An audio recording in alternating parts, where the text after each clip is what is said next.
Hello everyone. इस video में हम डिस्कस करेंगे बोरॉन फैमिली के सारे ही concepts from NCERT. So boron family is basically group 13 in the periodic table and the elements in order they are boron, aluminium, gallium, indium and thallium. इनके symbols रहेंगे B, Al, Ga, indium and thallium का symbol Tl रहता है। इनका electronic configuration भी लिख लेंगे। सो ये आएगा 1s2, 2s2 and 2p1। Further aluminium, aluminium के लिए it is 1s2, 2s2, 2p6 followed by 3s2 and 3p1। But ये जो इनर गैस कोर है ये नियॉन का ही कॉन्फ़िगरेशन हो गया। So you can write it in short as neon 3s2 3p1। Basically group 13 elements का आउटर इलेक्ट्रॉनिक कॉन्फ़िगरेशन ये आएगा ns2 np1। So further, if you check for gallium, helium is the first noble gas. Then there is neon. Then there is argon. So argon के बाद ये आएगा argon. Then it is 4s2 and 4p1. So that's the electronic configuration of gallium. Argon के बाद krypton. Krypton के बाहर आएगा 5s2 5p1. And thallium का इलेक्ट्रॉनिक कॉन्फ़िगरेशन क्रिप्टॉन के बाद का noble gas xenon followed by 6s2 6p1। So yeah, these are the electronic configurations of all the elements. जैसे इनऑर्गेनिक केमिस्ट्री में हर ग्रुप 1 ग्रुप 2 हर एक में हमने फिजिकल प्रॉपर्टीज का डिस्कशन किया था। उसी तरीके से यहाँ पर भी हमें फिजिकल प्रॉपर्टीज का ही डिस्कशन करना है। I will discuss them directly from the table and once again like the earlier groups आपको एग्जैक्ट वैल्यूज मेमोराइज करने का कोई रिक्वायरमेंट नहीं है। आपको बस जो मेन ऑर्डर है उसे याद रखना है। सो या atomic number that is 5 for boron and atomic numbers for the further elements are given. You need not memorize them, but at least boron and aluminium का पता होना चाहिए, even gallium, but indium and thallium तक it's not really expected for you to memorize and इतना ज़्यादा पूछा भी नहीं है। So yeah, atomic mass boron का 11, it's 10.81, I know that, but you approximate it with 11 and you get to know that there are 5 protons and 6 neutrons in the nucleus. Similarly, aluminium का 27 ले लो, which means there are 13 protons and 27 neutrons. Gallium का ज्यादा पूछते नहीं है, but check कर लोगे तो 31 is the atomic number and this is 70. So यहाँ पे 39 neutrons आता है in the nucleus and followed by the further elements. Once again इतना डिटेल में कोई पूछने वाला नहीं है कि न्यूक्लियस में प्रोटॉन्स कितना और न्यूट्रॉन्स कितना, but for the first initial few elements if you can remember it, it will benefit, not benefit but okay, it पहले कुछ एलिमेंट्स का याद रख लेना। बढ़ो आगे। Electronic configuration, we studied that the outer electronic configuration for all of them is ns2 np1 and that's what you can see for all the elements. बढ़ो आगे। Atomic radius down the group बढ़ना चाहिए because as you go down in the periodic table you are adding one orbit, तो जितने orbits add करोगे उतना उतना atom का साइज बढ़ेगा and that's what you should be able to see. 88 के बाद तुम्हारा 143 के बाद 135। Now this is a very very peculiar exception that happens in the periodic table. तुम एल्यूमिनियम टू गैलियम गए तब तुमने एक ऑर्बिट ऐड किया, in spite of that the atomic size decreases. तो ये वाला एक्सेप्शन खास याद रखना है that atomic radius of aluminium is greater than that of gallium, or the other way around, atomic radius of gallium which should have been more than that of aluminium is actually less than that of aluminium. So इसका जो reason है वो ऐसा है, जब भी तुमने 4s2 4p1 fill किया तब गैलियम के लिए 3d10 का भी फिलिंग होता था एंड बिकॉज 3d10 का फिलिंग हो रहा था गैलियम के लिए, इसलिए ये जो डी इलेक्ट्रॉन्स है, डी इलेक्ट्रॉन्स का शील्डिंग इफेक्ट काफी कम रहता है। शील्डिंग इफेक्ट का जो ऑर्डर है,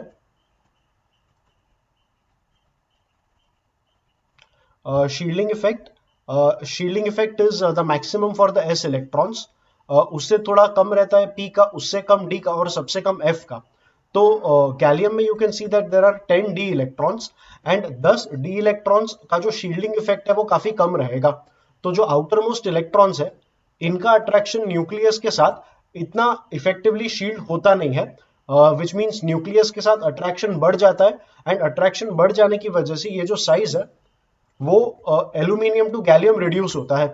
अब ये जो शील्डिंग इफेक्ट, ये जो वीक शील्डिंग इफेक्ट है वो बाकी एलिमेंट्स में भी आता है, बट बाकी एलिमेंट्स में ये रिडक्शन इन साइज देखा नहीं जाता है The reduction in size is only seen from aluminium to gallium.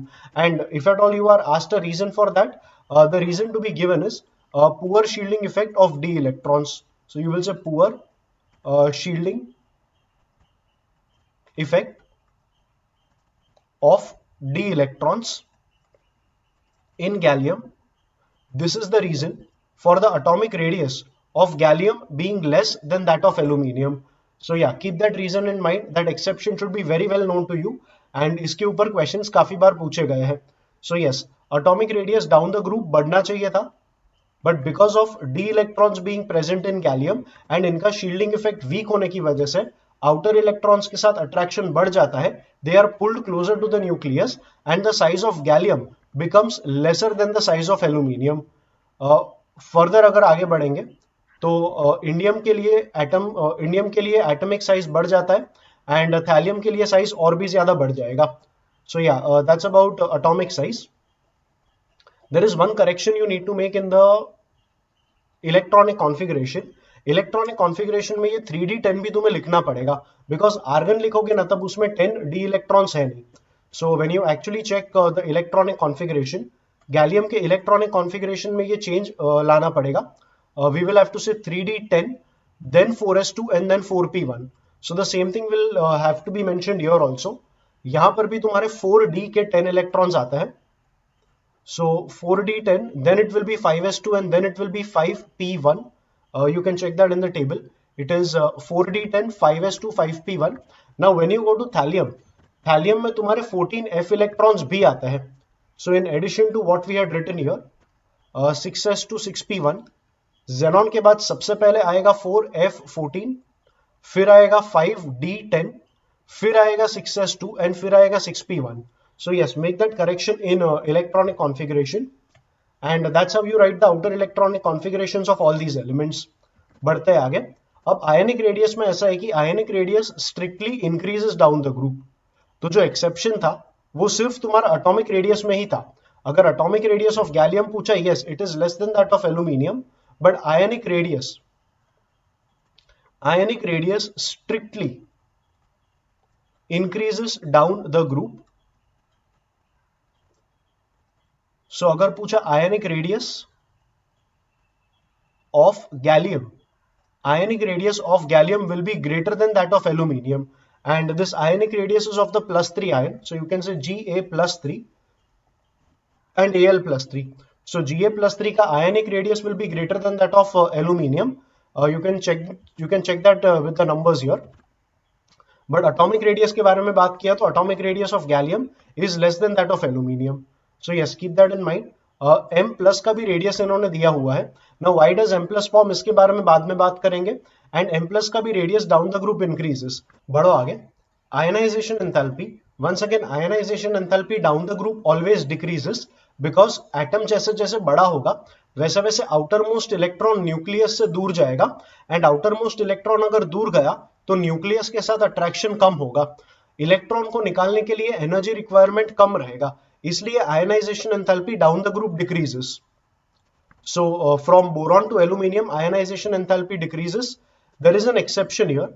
ये आयनाइजेशन एंथैल्पी बढ़ इसलिए गया क्योंकि गैलियम का रेडियस एल्यूमिनियम के कंपेयर में छोटा था. अगर गैलियम का रेडियस छोटा है तो आउटर मोस्ट इलेक्ट्रॉन न्यूक्लियस से नजदीक आ गया, प्लस न्यूक्लियस में जो चार्ज है वो गैलियम के केस में ज्यादा रहेगा, एल्यूमिनियम में कम रहेगा.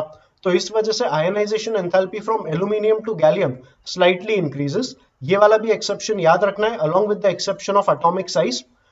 उसके बाद ionisation enthalpy follows the same trend, it should decrease. So gallium to indium it decreases and indium to thallium वापस ये इंक्रीज हो गया. This can again be attributed to the fact that there are 14f and 5d electrons. 14f and 10d electrons. 14 electrons in the 4f subshell and 10 electrons in the 5d subshell. इनका shielding effect कम होने की वजह से attraction with the nucleus of outer electrons increases and इसलिए ionization enthalpy बढ़ गया. But once again आखिरी elements का order ज्यादा पूछा नहीं जाता है. You only have to remember the order up till the first 3 or the first 4 elements. आप सिंगल ग्रुप का अगर टेस्ट दे रहे हो तो ये वाला याद रख लेना. But I don't recollect many questions in competitive exams जहां पर इंडियम एंड थैलियम का कंपैरिजन पूछा हो. So yeah I am not marking it here but I will still mark this one. Gallium का ionisation enthalpy is more than that of aluminium, gallium का atomic radius is less than that of aluminium, whereas ionic radius में M+3 का comparison में the general trend is followed. Gallium has a greater ionic radius than aluminium. So yes, keep that in mind. बढ़ते आगे, second and third ionisation enthalpy देखोगे तो second ionisation enthalpy is always greater than the first and third is always greater than the second. ये trend follow होता है for every element. You can see that for aluminium also, you can see that for gallium also, same thing for indium and same thing for thallium. ऐसा इसलिए होता है because मान लो अगर aluminium के बारे में बात किया, there are 13 protons holding 13 electrons. अगर एक इलेक्ट्रॉन निकाल दोगे तो 13 protons are now going to hold only 12 electrons. तो हर इलेक्ट्रॉन के ऊपर पुल बढ़ जाएगा एंड पुल बढ़ने की वजह से अभी इलेक्ट्रॉन निकालने के लिए एनर्जी रिक्वायरमेंट ज्यादा होगा. इसलिए second ionisation enthalpy is always greater than the first. And further, third ionization enthalpy is always greater than the second. A trend followed for all elements. बढ़ो आगे, electronegativity down the group. ये trend हमने periodic table में भी सीखा ही था, that down the group electronegativity has to decrease. It decreases from boron to aluminium, but exception आता है, aluminium to gallium electronegativity increases. One can say that size कम हो गया इसलिए electronegativity बढ़ गया. But then you see an increase from gallium to indium also and indium to thallium also. So ये पूरा जो ट्रेंड है, it is against the actual trend of the periodic table. Periodic table में electronegativity should decrease down the group. It does decrease from boron to aluminium, but beyond that electronegativity increases. कोई specific reason के बारे में बात किया नहीं गया है. So again, I don't recollect any questions being asked on the trend of electronegativity. So boron, aluminium, gallium का याद रख लेना. And for the further ones, while you are writing a single chapter test, you can remember, but for the long term, I don't recollect ये कहीं पर पूछा गया है. So I'll mark only this much for now and बढ़ो आगे. Density down the group in general increases in the periodic table. Same trend is followed. So density increases down the group. Otherwise भी periodic table में ये general trend ही है. A few exceptions here and there might be available, but in general density increases down the group. And यहां पर कोई exception नहीं है. Density of boron is less than that of aluminium, lesser than gallium, lesser than indium and सबसे maximum आ गया thallium का. So yeah density increases down the group and that trend is strictly followed when it comes to group 13 elements, that is the boron family. Melting and boiling point का कोई order याद नहीं रखते, but once again there is a very typical exception here regarding gallium. Gallium का देखोगे तो melting point is 303 Kelvin and that is actually just 30 degree Celsius. So ये fact याद रखना है that gallium has a very low melting point.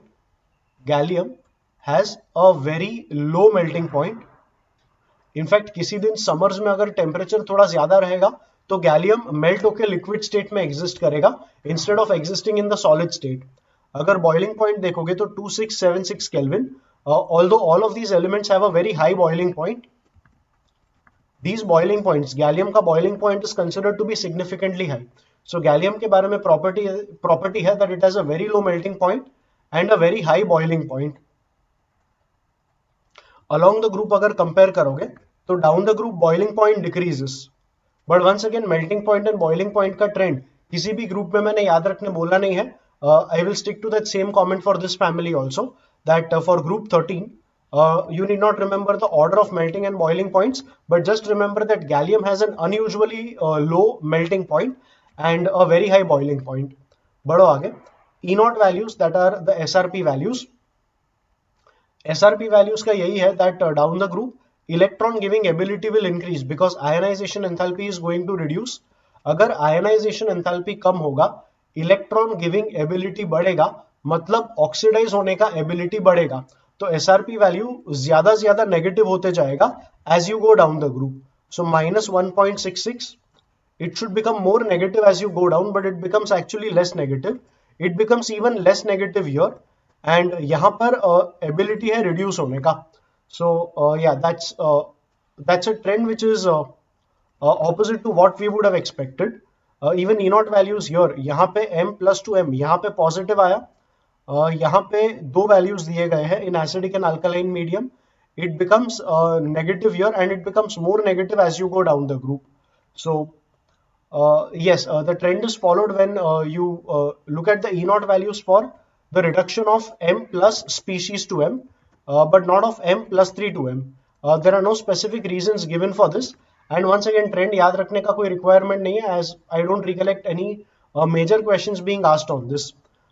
But yes, just for the time being, for one chapter test, if you can remember, do remember, plus 3 to plus M का जो reduction है, sorry plus 3 M plus 3 to M का जो reduction है, इसके लिए SRP value का trend is it becomes more and more positive as you go down the group, minus 1.66 to minus 0.56 to minus 0.34, and then finally plus 1.26, indicating that the ability to undergo reduction is increasing as you go down the group. And for M plus to M, इस reduction के लिए the expected trend is followed. The values become more and more negative as you go down the group, indicating that the ability to undergo oxidation is high. बढ़ो आगे. Boron के important compounds are orthoboric acid, that is H3BO3. इसके बारे में detail में आगे बात करेंगे वीडियो में. And the next important compound of boron is borax. इसका फॉर्मूला होता है Na2B4O7 and it exists as a decahydrate, so dot 10H2O. ये वाटर क्रिस्टलाइज्ड रहेगा with the entire structure, and final formula for borax is Na2B4O7 dot 2H2O. Boron के दो isotopes रहते हैं, B10 19% and B11 81%. ये इनका परसेंटेज अबंडेंस रहता है.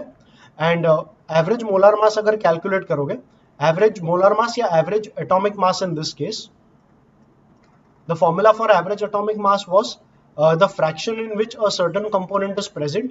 ये आएगा 0.19 multiplied by molar mass of that component that is 10 plus 0.81 उसका fractional abundance multiplied by 11 that is molar mass of that species. Multiply कर लो तो ये आएगा 1.9 plus 11 ones are 11, carry 1, 11 8s are 88 plus 1 is 89, so 8.91 plus 1.9, so 8 and 1 is 9, 9.9, 10.8, so 10.81 AMU. This becomes the average atomic mass of boron. Similarly, aluminium के important compounds are bauxite.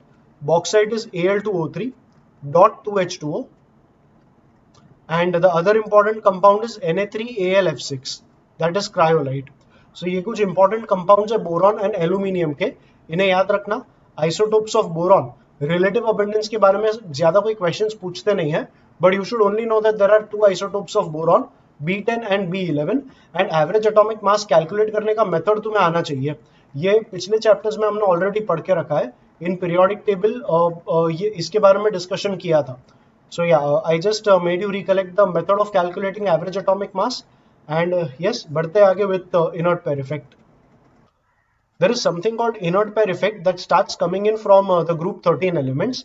Inert pair effect का meaning होता है inability of the NS2 electrons to undergo unpairing. इस वजह से जो lower oxidation state रहता है +1 का, वो ज्यादा स्टेबल हो जाता है, and the +3 oxidation state becomes lesser and lesser stable as you go down the group. अगर बोरॉन का इलेक्ट्रॉनिक कॉन्फ़िगरेशन देखोगे तो ये है 1s2, 2s2 and 2p1.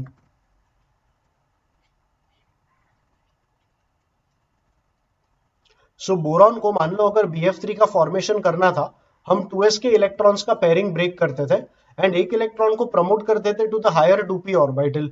Then we were making, this was excited state of boron electronic configuration.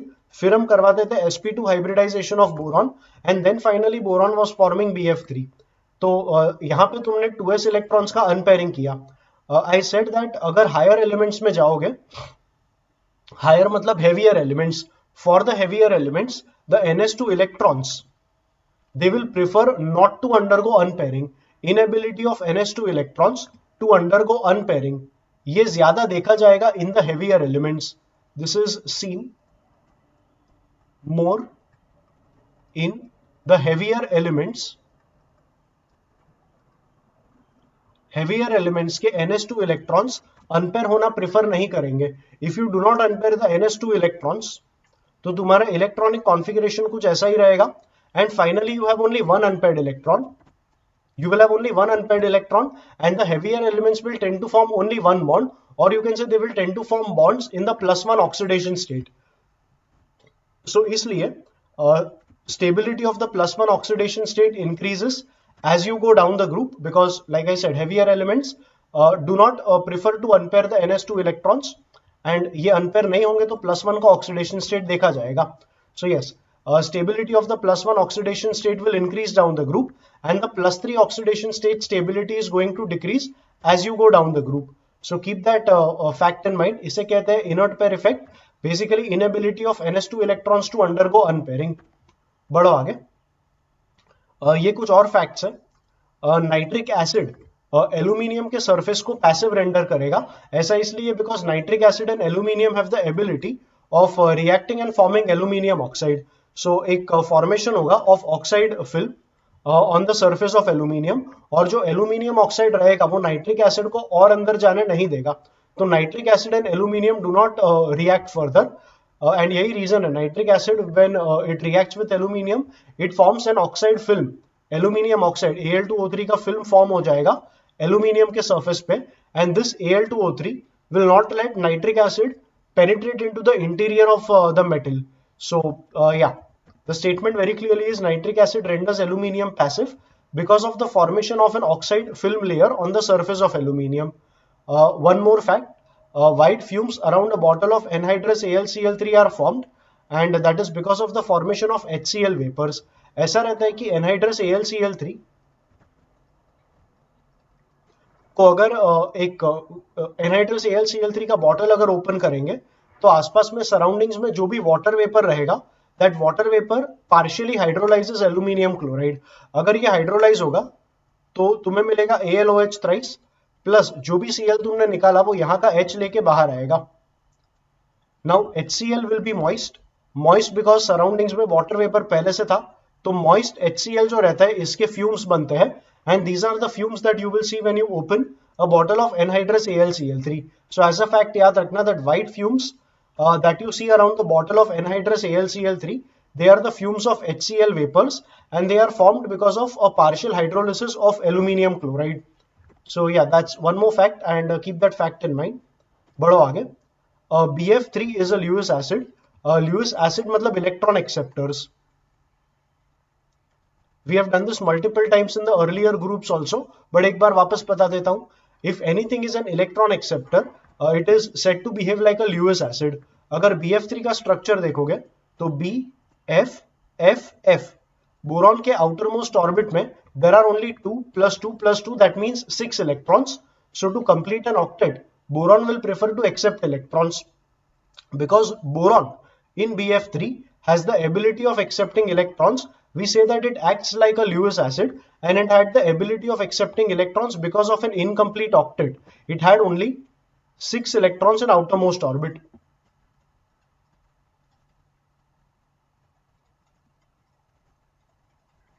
So yeah, that's about BF3 acting as a Lewis acid.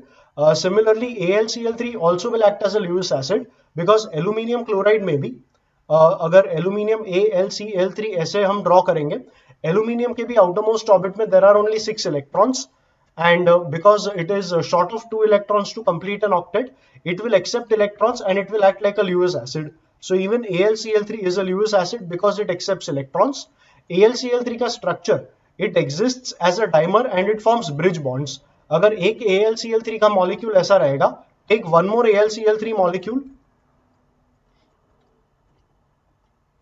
So this aluminium, ये इस chlorine से कहेगा कि तेरे ये जो 2 इलेक्ट्रॉन्स है वो तो यहाँ पर भी शेयर कर, सिर्फ यहाँ पे क्यों शेयर किया. सो ये क्लोरीन इन इलेक्ट्रॉन्स को यहाँ पर भी शेयर करेगा, फिर ये एल्यूमिनियम भी इस क्लोरीन से कहेगा कि ये दोनों इलेक्ट्रॉन्स तू मेरे साथ भी शेयर कर. सो यहाँ पर भी ये 2 इलेक्ट्रॉन्स आता है. Finally these are 2 electrons that are shared between 3 atoms, and these type of bonds they are called bridge bonds. So यहाँ पर भी सेम चीज, there are only 2 electrons which are shared between 3 atoms. So these are bonds that are called bridge bonds, and in bonds में electron का deficiency है. Because there is electron deficiency, aluminium will act as an electron acceptor, and hence we say it acts as a Lewis acid. And like I said, ये AlCl3 it will exist as a dimer, and it will form bridge bonds in the final structure of its. मतलब AlCl3 के structure में वो bridge bond form करेगा. So yeah, keep that in mind, and बढ़ते आगे with the next compound, that is borax. Now borax is Na2B4O7 and the hydrate of it. अगर borax का solution पानी में बनाते हैं तो ये सोल्यूशन का नेचर अल्कलाइन रहेगा। ऐसा इसलिए because if you see the reaction, borax को वाटर में डालेंगे तो इनका रिएक्शन होके बनेगा NaOH and H3BO3. H3BO3 is also called orthoboric acid. You can call it orthoboric acid or simply boric acid. Both mean one and the same thing. H3BO3 can also be written as BOH thrice. इसका actual structure BOH thrice ही है. There is B and 3 bonds are formed with OH. And yeah, that's the structure of orthoboric acid. अगर Na2B4O7 मतलब borax का reaction acid के साथ करवा देंगे तो ऐसा होगा कि देखो बोरैक्स को पानी में डाल के NaOH तो बन ही रहा था, अगर एसिड डाल दोगे तो ये NaOH और HCl आपस में रिएक्ट करेंगे forming NaCl and water. So you have Na2B4O7। अगर इसका रिएक्शन एसिड के साथ करवा देंगे इन एन एक्वियस सोल्यूशन तो instead of NaOH you will get the formation of NaCl। बाकी जो तुम्हारा ऑर्थोबोरिक एसिड बन रहा था वो तो बनने ही वाला है। So you write H3BO3 or you write BOH thrice. It both of them mean one and the same thing only. H3BO3 का actual structure एक layered structure रहता है इस type का। I've taken the images from NCERT only. So in case you want to read the chapter in detail, read the NCERT. वहीं से आपके most of questions आते हैं और उसी को तुम्हें memorize करना है for the best of preparations for your competitive exams like JEE Mains, Advanced and NEET. So yeah, H3BO3 का लेयर्ड स्ट्रक्चर रहेगा इस तरीके से। लेयर्ड मैंने इसलिए बोला क्योंकि जो बोरॉन एटम रहेगा it will be sp2 hybridised. इसके बारे में थोड़ी देर पहले ही हमने बात किया। I'll just write that on a fresh page. Boron का electronic configuration, the outer electronic configuration is 2s2 2p1। So 2s2 2p1। अगर B स्टार बोरॉन को एक्साइटेड स्टेट में फॉर्म करना है तो 2s इलेक्ट्रॉन्स का पेयरिंग ब्रेक करके एक इलेक्ट्रॉन प्रमोट करना पड़ेगा to the higher 2p orbital. Finally in 3 orbitals का sp2 हाइब्रिडाइजेशन होगा and the further bonding will continue after the sp2 hybridisation. So boron atom is sp2 hybridised in the formation of H3BO3। इसलिए boron का जो structure है वो planar होगा and because boron as a planar structure the final structure of H3BO3 is a layered structure.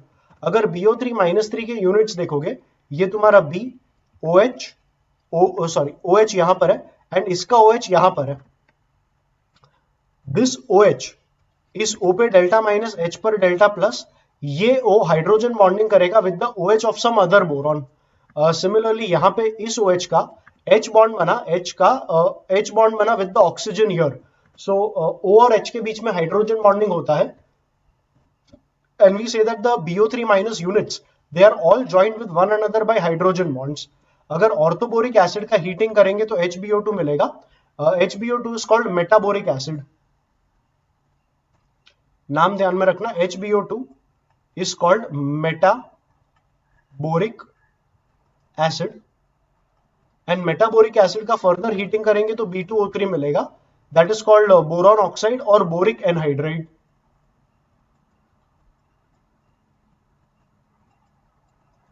So yeah, that's the reaction if you heat orthoboric acid. बढ़ो आगे, orthoboric acid का ही discussion. It is a weak acid.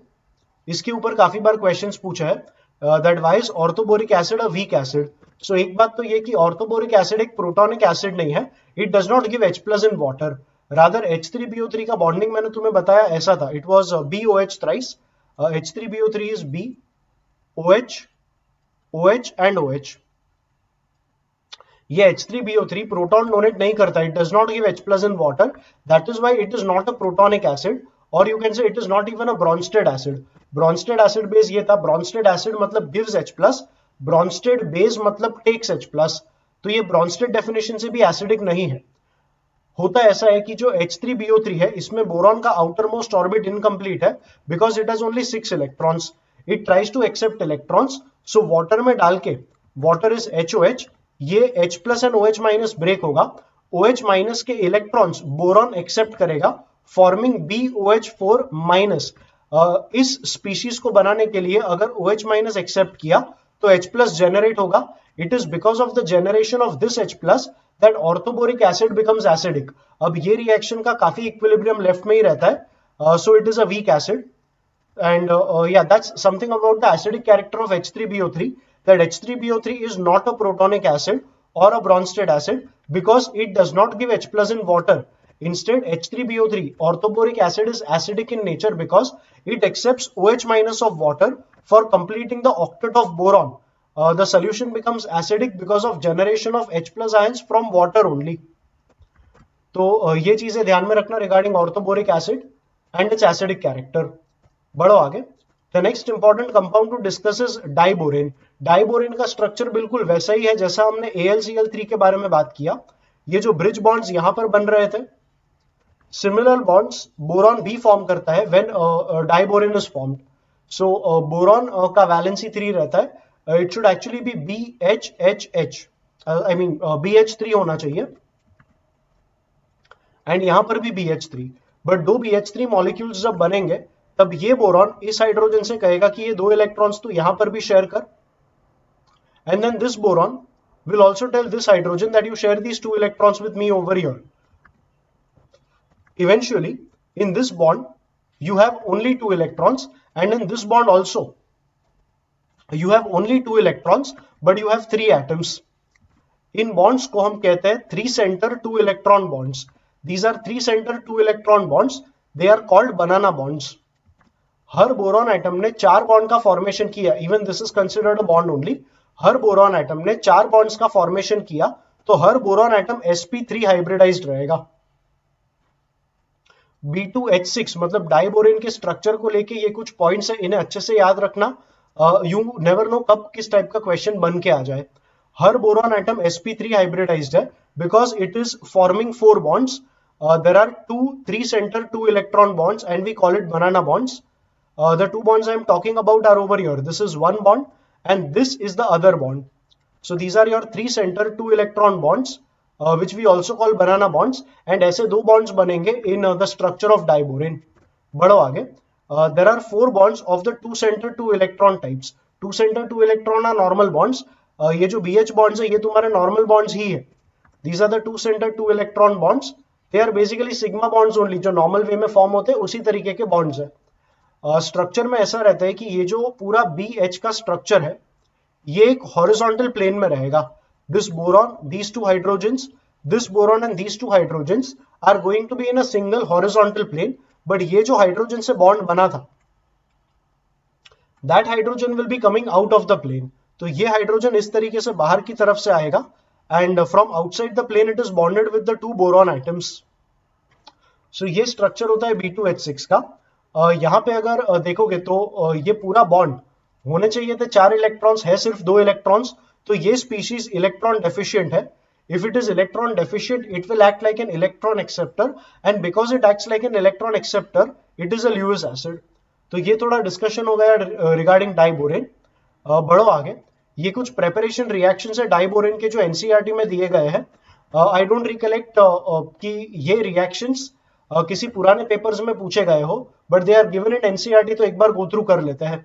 अगर BF3 and lithium aluminium hydride का reaction करवाते हैं तो diborane बनेगा, and further lithium and aluminium के फ्लोराइड्स बनते हैं. अगर सोडियम बोरोहाइड्राइड का आयोडीन के साथ रिएक्शन करवाया तो इससे भी हमारा डाइबोरेन बनेगा, whereas sodium will form the corresponding iodide and leftover hydrogen will be liberated as H2 gas only. BF3 boron trifluoride का सोडियम हाइड्राइड के साथ रिएक्शन करवा के भी डाइबोरेन बनता है, and sodium and fluorine will combine forming NaF. So these are some reactions for the preparation of diborane. बढ़ो आगे. डाइबोरेन का ऑक्सीडेशन करेंगे तो बोरॉन एनहाइड्राइड मिलता है. ये रिएक्शन काफी ज्यादा स्टेबल रहता है. The other way around, B2H6 is quite unstable and therefore it is quite reactive. B2H6 is quite unstable and therefore it is quite reactive. And ये रिएक्टिव है, ये तुम्हें मालूम पड़ता है डेल्टा H के हाई नेगेटिव वैल्यू के वजह से. डेल्टा H अगर नेगेटिव आया इसका ये मतलब है कि एनर्जी लिबरेट हुआ है in this reaction, and whenever energy is liberated products are highly stable. So products are highly stable, even reactants were quite unstable, and that is why the reaction happens very readily. So diborane का oxidation करेंगे तो boron anhydride मिलेगा and बाकी का water liberate होगा, and the delta H for the reaction is highly negative. You need not memorize any of the numbers. Absolute values rarely कभी पूछते हैं, so do not waste your memory in memorizing these numbers. Time भी waste होगा and आज याद करोगे तो कल भूल जाओगे. So yeah, don't waste too much time in memorizing the numbers. Just keep in mind what is the reaction. किसका ऑक्सीडेशन करके क्या मिला ये जानना ज्यादा जरूरी है. बढ़ो आगे. बोरॉन डाइबोरेन का अगर हाइड्रोलिसिस भी कर लेंगे तो डाइबोरेन का हाइड्रोलिसिस करके ऑर्थोबोरिक एसिड मिलेगा एंड बैलेंस जो भी रहेगा it comes out in the form of hydrogen gas. Diborane I said it is an electron acceptor, it will act as a Lewis acid.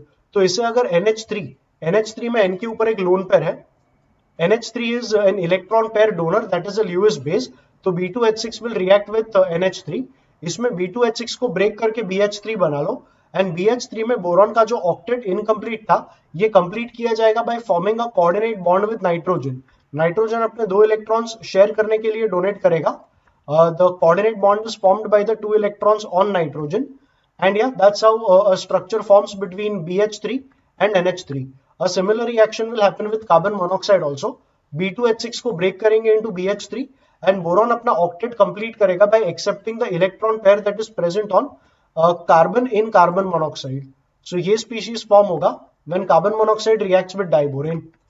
जितना like I said जितना मेरा memory concerned है उतना ये सारे reactions and even ये सारे reactions इतने ज्यादा पूछे गए नहीं है in the past papers. जो भी questions आए थे they were most of the questions were based on the structure of diborane. तो ये चीजें खास याद रख लेना. I feel questions are more likely to come from here, but that does not mean ये सब पढ़ो नहीं. NCERT में लिखा है तो पढ़ के तो रखना ही है. Just for your knowledge बता के रखता हूँ. ज्यादा questions मैंने देखे जो मैंने देखे हैं past year papers में वो इस section से ज्यादा आए थे. So yes, with that बढ़ो आगे. Borazine is also called inorganic benzene. The molecular formula is B3N3H6.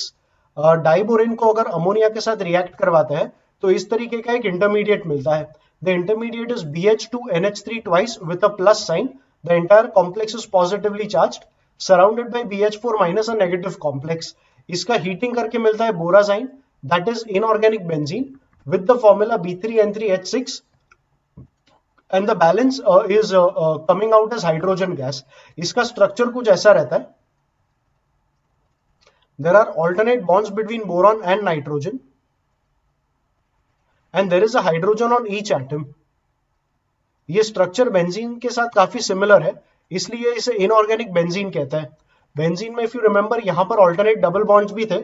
ये डबल बॉन्ड्स भी बनते हैं बिकॉज बोरॉन का ऑक्टेट इनकम्प्लीट है एंड नाइट्रोजन के ऊपर एक लोन पेयर है. सो ये लोन पेयर यहां पर आएगा, फिर ये लोन पेयर यहां पर आएगा and this lone pair comes here and finally each boron atom forms a coordinate bond with nitrogen and because of alternate double bond formation structure now becomes very similar to benzene and because of this very structure ये जो borazine है, this borazine is also called inorganic benzene. So keep the structure in mind, keep the formula in mind and reaction from which you are making borazine, ये reaction memorize करके रखना. बढ़ो आगे. Specific uses, जो uses के paragraph में मुझे मिले I have written them down. So some specific uses are boron fibers are used for making bulletproof vests. Metal borides act as protective shields.